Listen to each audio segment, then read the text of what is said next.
news, an unbelievable twist as the pregnant mom accused of trying to kill her 3 kids and herself by driving her minivan right into the ocean is behind bars tonight on a whopping $1.2 million bond.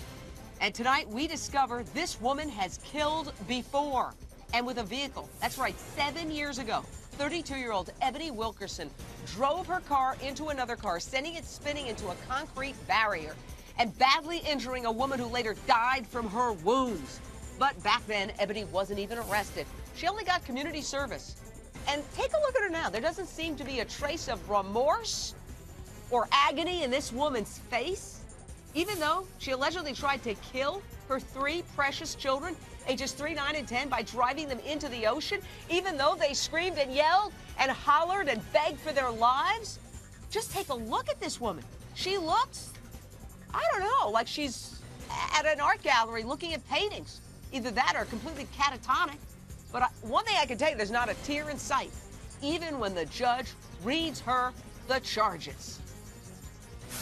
You solemnly swear or affirm to tell the truth, the whole truth, and nothing but the truth, so help you God. Ebony Wilkerson, you charged with 3 counts of attempted first-degree murder, for which you have no bond. You're also charged with 3 counts of child abuse causing great bodily harm. Ebony's sister said right before the incident, Ebony was ranting about demons in her house and talking to Jesus. Is she completely crazy or just completely callous? We're going to go to a reporter on site who has some new information. But first, I want to analyze Wendy Walsh. Analyze this woman's expression from a psychoanalytical standpoint.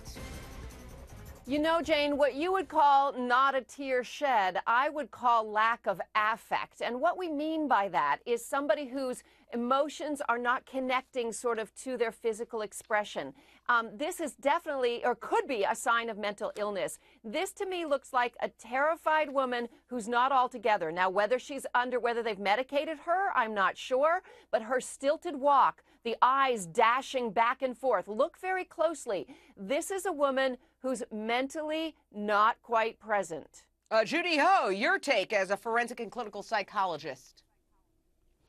Well, Jane, to follow up a little bit on what Wendy said, yes, her affect is completely disconnected, and maybe this is exactly how she was able to complete that action of driving her car into the ocean with her kids screaming and asking for help. And the problem is there were so many opportunities in this case where we missed her. We could have taken her in. This would have never happened because her sister had called on the Monday before all this happened, took her to a mental hospital. They released her on Tuesday. She signed herself out, actually, because they didn't find a reason to keep her.